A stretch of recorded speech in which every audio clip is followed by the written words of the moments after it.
ये तस्वीरें आप देख सकते हैं, ब्रिजेंद्र सिंह की यात्रा आज करनाल में पहुंच चुकी है। सद्भावना यात्रा करनाल से, करनाल के रामनगर से शुरू हो रही है और ऐसे में आप देख सकते हैं कांग्रेस के कई नेता भी उनके साथ साथ मौजूद हैं। पूर्व विधानसभा स्पीकर हैं कुलदीप शर्मा और पूर्व विधायक हैं शमशेर सिंह गोगी, वो भी उनके साथ साथ यात्रा में चलते हुए नजर आ रहे हैं। ब्रिजेंद्र सिंह लगातार पूरे हरियाणा में अलग अलग विधानसभाओं में यात्रा कर रहे हैं और आज आप देख सकते हैं ये यात्रा करनाल में पहुंच चुकी है और करनाल के रामनगर से यात्रा शुरू होती हुई नजर आ रही है। हम एक्चुअली सपोर्ट करने आए हैं उन्हें एंड बस। कैसे देख रहे हैं, आप भी युवा हैं, कितना जोश है और क्या सोचकर आप यात्रा में शामिल हुए?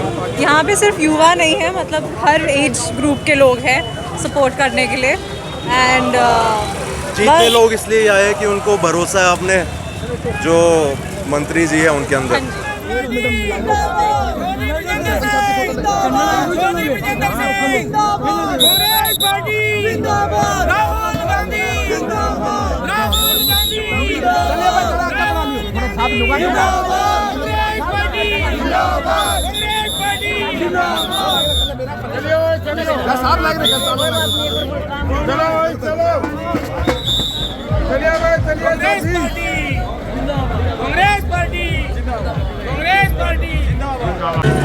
ये तस्वीरें आप देख सकते हैं, कांग्रेसी नेता ब्रिजेंद्र सिंह की यात्रा सद्भावना यात्रा करनाल पहुंच चुकी है और करनाल के रामनगर से यात्रा शुरू हो रही है। आप देखिए किस तरीके से ब्रिजेंद्र सिंह आज करनाल में पहुंचे हैं। करनाल के रामनगर से यात्रा शुरू हो रही है और तमाम कांग्रेसी कार्यकर्ताओं के जगह जगह पर जो है उनका स्वागत करते हुए नजर आ रहे हैं। आप देख कांग्रेस की सद्भावना यात्रा जो ब्रिजेंद्र सिंह ने शुरू की है वो हरियाणा के हर एक विधानसभा में जाते हुए नजर आ रहे हैं और आज करनाल में भी इस यात्रा की शुरुआत हो चुकी है। करनाल के रामनगर से इस यात्रा की शुरुआत की है। ब्रिजेंद्र जी क्या कुछ बताना चाहेंगे? इस यात्रा आपने सद्भावना यात्रा शुरू की है और करनाल में पहुंच चुकी है। सद्भाव यात्रा आज अपने 71वीं विधानसभा करनाल में पहुंची है और ये वैसे यात्रा का अंतिम चरण भी है, हालांकि लंबा चरण है, 20 हल्के हैं इसमें और 5 मई को शायद हमारा समापन होगा रोहतक में।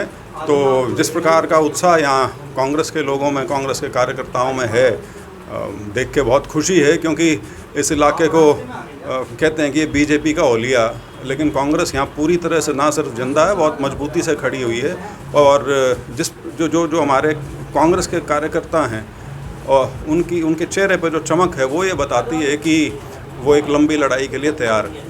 तो अगर बात की जाए युवाओं की बात की जाए, बुजुर्गों की बात की जाए, किस तरीके का सहयोग, किस तरीके का समर्थन मिला? क्योंकि कई जगह तो आप होके आ चुके हैं, करनाल में पहुँचे। नहीं, वो तो पूरे प्रदेश में हम जा चुके हैं, कोई ज़िला ऐसा नहीं बचा जो अभी ना छुआ हो, सिर्फ झज्जर है वो लास्ट में ही है, क्योंकि अदरवाइज़ तो हम पूरे प्रदेश में हर ज़िले को छू चुके हैं। और हर जगह देखिए, जहाँ तक समर्थन की बात है, इतनी लंबी यात्रा आप जब तक लोगों का और पार्टी कार्यकर्ताओं का समर्थन नहीं होगा आप नहीं कर सकते, क्योंकि अगर लोग आपकी बात सुनेंगे ही नहीं, आपके संदेश को सुनने भी नहीं आएंगे, तो फिर आप खुद भी हो सकता है एक स्टेज पे आके हताश हो जाओ। लेकिन हमने जब से यात्रा शुरू की, अब 6 महीने हो गए, आज कल पूरे 6 महीने हो जाएंगे इसको, हमें किसी भी मौके पे ऐसा नहीं हुआ कि हमें किसी भी प्रकार की निराशा का सामना करना पड़ा हो, और वही कारण है कि ये इतनी मजबूती से यात्रा आगे चल रही है। पिछले दिनों आपने राहुल गांधी से मुलाकात की थी, उनको निमंत्रण भी भेजा था, वो यात्रा में शामिल होंगे और कहाँ होंगे? नहीं, वो अभी डिसाइड होना है, क्योंकि अभी फ़िलहाल उनकी व्यस्तता, ये जो 4 प्रदेशों के जो चुनाव हैं असेंबली के, बड़ी स्टेट्स हैं, उसमें उनकी व्यस्तता है। 7 तारीख के बाद उनके दफ्तर से तारीख और कहाँ होगा वो उसके बाद चर्चा शुरू करेंगे। हाल ही में राज्यसभा के चुनाव हुए हैं, क्रॉस वोटिंग कहीं ना कहीं कांग्रेस के जो एमएलए उनके द्वारा की गई है, 9 वोट रद्द हुए हैं, तो उसको कैसे देखते हैं? शोकॉस नोटिस भी हालांकि दिया गया है। नहीं, उसको देखना क्या जी, उसमें तो ये एक मुख्य पहलू तो ये है कि बीजेपी बेशर्मी से खरीद फरोख्त करने की उनको आदत लग गई है अब, और उसमें वो किसी भी तरह की शर्म लिहाज नहीं रखते। 37 कांग्रेस के एमएलए थे, 31 एमएलए पर राज्यसभा बनती है, चुनाव नहीं होना चाहिए था, लेकिन उन्होंने उनके, क्योंकि वो कहते हैं कि मुंह खून लग चुका है पहले, तो फिर से उन्होंने प्रयास किया है। और मैं करमवीर बौद्ध जी को तो बधाई देता हूँ कि वो राज्यसभा में पहुँच गए, लेकिन कांग्रेस के लिए बहुत इसमें सख्ती से कार्रवाई करने की आवश्यकता है, क्योंकि इस प्रकार की अनुशासनहीनता को आप हल्के में नहीं टाल सकते, क्योंकि यदि आज इसमें कमज़ोरी दिखाई तो कल ये और बढ़ सकता है। और इसमें मेरा ये भी मानना है कि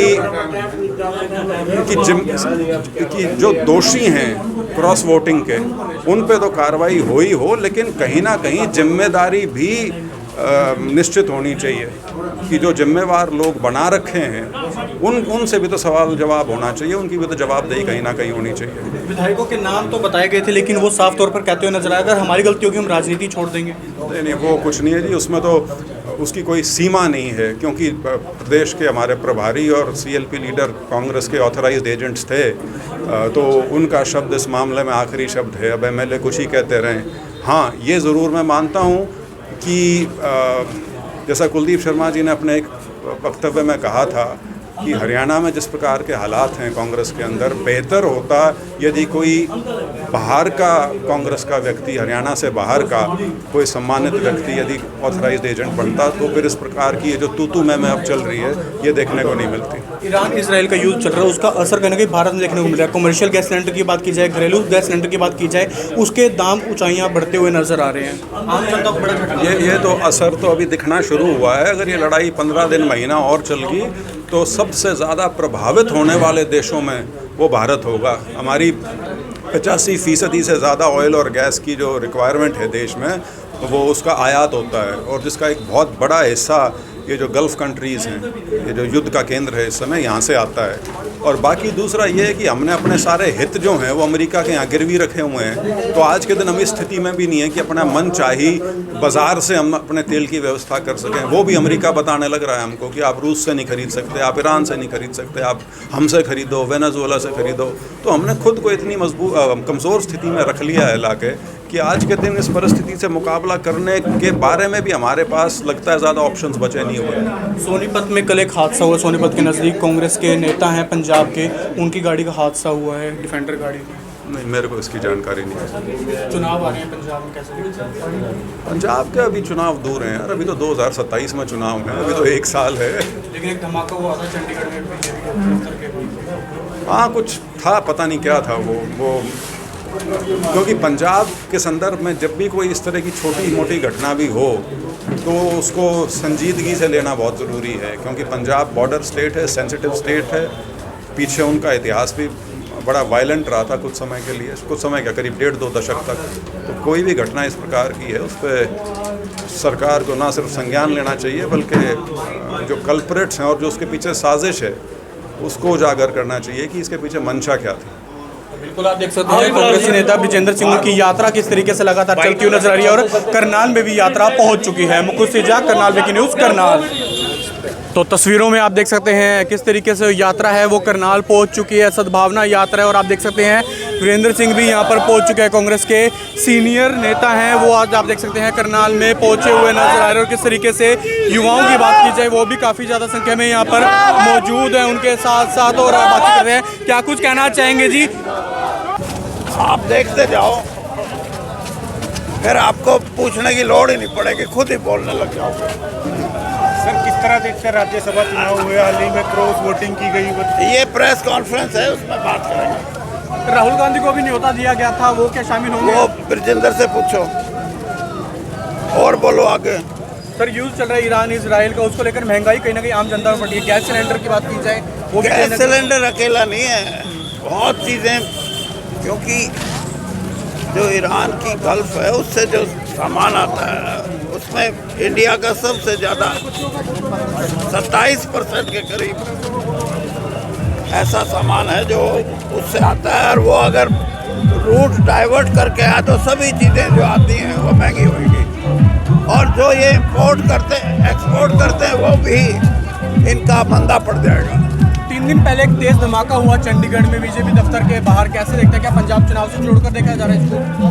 वो तो अब जो भी इंटेलिजेंस की एजेंसीज हैं वो देख रही हैं क्या कौन आदमी है इसके पीछे। अपने आप धमाका भी करके कहेंगे मर गए। मैं 10 साल रह के आया हूँ, इसलिए मेरे से ज़्यादा उनको कोई नहीं जानता। तो बिल्कुल आप देख सकते हैं किस तरीके से जो सद्भावना यात्रा है कांग्रेस की वो करनाल में पहुंच चुकी है, और हरियाणा में लगातार हर विधानसभा में जाती हुई नजर आ रही है। और ऐसे में कहीं ना कहीं लोगों का जो समर्थन है वो काफ़ी ज़्यादा यहाँ पर देखा जा सकता है। तो ये तस्वीरें आप देख सकते हैं कांग्रेस की सद्भावना यात्रा करनाल में शुरू हो चुकी है। युवाओं की बात की जाए वो भी इसमें बढ़ चढ़कर साथ देते हुए नजर आ रहे हैं। कांग्रेस के तमाम कार्यकर्ता भी यहाँ पर मौजूद हैं और ऐसे में आप देख सकते हैं क्या कुछ कहना चाहेंगे भूपी जी, आज यात्रा करनाल में पहुंची, कैसा जोश देखने को मिल रहा है? आपके सामने हैं जो लोगों में रोष है, उस रोष का आज आप देख ही रहे हैं साक्षात कि पब्लिक में कितना जोश है कि आज पब्लिक सारी की सारी सड़कों पे है बीजेपी की कुनीतियों के साथ और कांग्रेस की सद्भावना यात्रा में सब के सब आज एकजुट होकर राष्ट्र हित के लिए वो बोल रहे हैं कि धर्म और जाति से ऊपर उठ करके देश के विकास के लिए, इस भ्रष्टाचारी और इस अहंकारी सरकार से पीछा छुड़ाने के लिए आज सद्भाव यात्रा में कांग्रेस के बैनर तले चौधरी बृजेंद्र सिंह जी की यात्रा में अब सभी जन शामिल हो रहे हैं और हमें उम्मीद है कि आने वाला समय बदलाव का होगा और ज़्यादा मजबूत होगी कांग्रेस। देखिए, संगठन बनने के बाद से लेकर के अभी तक कांग्रेस सड़कों पे विपक्ष की सकारात्मक भूमिका निभा रही है और हमें उम्मीद है कि जैसे जैसे समय बीतता जाएगा, इस बार लोकसभा हो चाहे विधानसभा हो, जो गलतियाँ कांग्रेस से हुई हैं उसको सुधार के इस बार निश्चित तौर पे बदलाव की बात आएगी। तो बिल्कुल आप देख सकते हैं जो यात्रा है वो किस तरीके से करनाल में पहुंच चुकी है और ऐसे में कह रहे हैं कि जो उसका असर है वो काफ़ी ज़्यादा देखने को मिल रहा है। चाहे युवाओं की बात की जाए, बुजुर्गों की बात की जाए, वो यहाँ पर सभी यात्रा में बढ़ चढ़कर पहुंचे हुए नजर आ रहे हैं और ऐसे में हालांकि कुछ और भी यहाँ पर आप देख रहे हैं युवा भी मौजूद हैं। क्या कुछ कहना चाहेंगे? आप युवा हैं, कैसे इस यात्रा को देख रहे हैं और क्या सोच कर आप इस यात्रा में शामिल हुए हैं? जी ये यात्रा बहुत दिनों से चल रही है एंड दूसरे पार्ट्स में भी हमने हिस्सा लिया है और बृजेंद्र जी, वीरेंद्र जी ने बहुत कुछ करा है देश के लिए एंड उनके जो बेटे हैं, he is a very upcoming, I see him as a CM और the cabinet minister in the near future and he being an IAS officer previously, उनकी बहुत प्रोग्रेसिव माइंडसेट है देश को लेके एंड उनकी नेतृत्व में देश बहुत आगे जाएगा।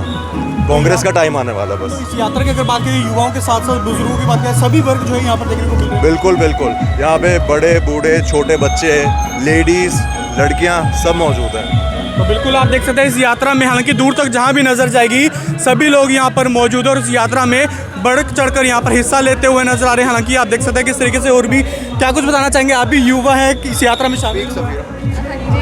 ये यात्रा काफ़ी दिनों से चल रही है एंड जुड़ रहे हैं आप भी?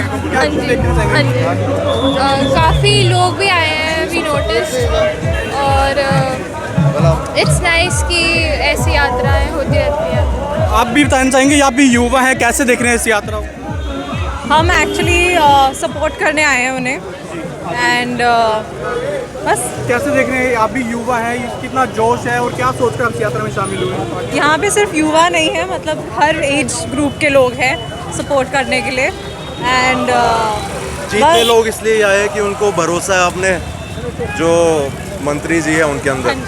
तो आप भी युवा हैं, आपने क्या देखा ऐसा कि आपको भी इस यात्रा में शामिल होना पड़ा? कैसा लगा आपको इस यात्रा में आकर? मुझे अच्छा लगा इस यात्रा में ज्वाइन। तो बिल्कुल आप देख सकते हैं युवाओं की बात की जाए, सभी वर्ग यहाँ पर इस यात्रा में शामिल होते हुए नजर आ रहे हैं। क्या कहेंगे जिस यात्रा में पहुँच रहे हैं, कैसा लोगों का रिस्पॉन्स है वो देखने को मिल रहा है? ये 71वां हल्का है, हम कंटिन्यू 5 अक्टूबर से नरवाना से चले थे जनोता गांव से और करनाल पहुंचे। लोगों का समर्थन बहुत अच्छे तरीके से मिल रहा है और जो यात्रा का संदेश पहुँचाने जा रहे हैं वो हर बंदे को लाइक हो गया है। हर आदमी सोशल मीडिया से, फेसबुक से, इंस्टाग्राम पे सभी जगह पॉजिटिव रिस्पॉन्स आ रहा है यात्रा। कांग्रेस का हाथ भाईचारे का संदेश, कांग्रेस का हाथ भाईचारे के साथ ये संदेश लेके बृजेंद्र सिंह निकले थे जनोता गांव से 5 अक्टूबर को और आज 3 अप्रैल को करनाल में आप देख ही रहे कितना लोगों का जन हजूम है, कितना स्वागत हो रहा है हर जगह पे। तो यात्रा बहुत अच्छे तरीके से चल रही है। हरियाणा में आज करनाल पहुँचे, करनाल नगरी में इसका बहुत लोगों ने अच्छा स्वागत किया। तो बिल्कुल आप देख सकते हैं और भी कुछ यहाँ पर युवा मौजूद है। क्या कुछ कहना चाहेंगे जी? यात्रा हालांकि पूरे हर विधानसभा में जारी है, आज करनाल भी पहुंची है, कैसा लोगों का जोश और उत्साह? जी, ये कांग्रेस की जो सद्भाव यात्रा चल रही है उसमें हर जगह उन्हें भारी समर्थन मिल रहा है और कांग्रेसी जो भी हमारे हैं इस यात्रा में शामिल हो रहे हैं और सद्भाव बढ़ाने की जो बात है, ये शुरुआत हम अपनी कांग्रेस से करेंगे और ये सद्भाव समाज में भी इसी तरह से बढ़ाया जाएगा और बहुत बढ़िया चल रहा है। सभी लोग में उत्साह है। जय कांग्रेस। बहुत मजबूत होगी जी, कांग्रेस मजबूत थी, मजबूत है और संगठित होकर चल रही है। 2029 में कांग्रेस एक तरफा आने वाली है। तो बिल्कुल आप देख सकते हैं यात्रा जो है वो लगातार आगे बढ़ती हुई नजर आ रही है। फिलहाल करनाल में अलग अलग जगहों पर यात्रा पहुंच चुकी है और ऐसे में आप देख सकते हैं बृजेंद्र सिंह जो कांग्रेस के नेता हैं वो लगातार हर विधानसभा में जाते हुए नजर आ रहे हैं और फिलहाल अब जो यात्रा है वो करनाल में पहुंच चुकी है।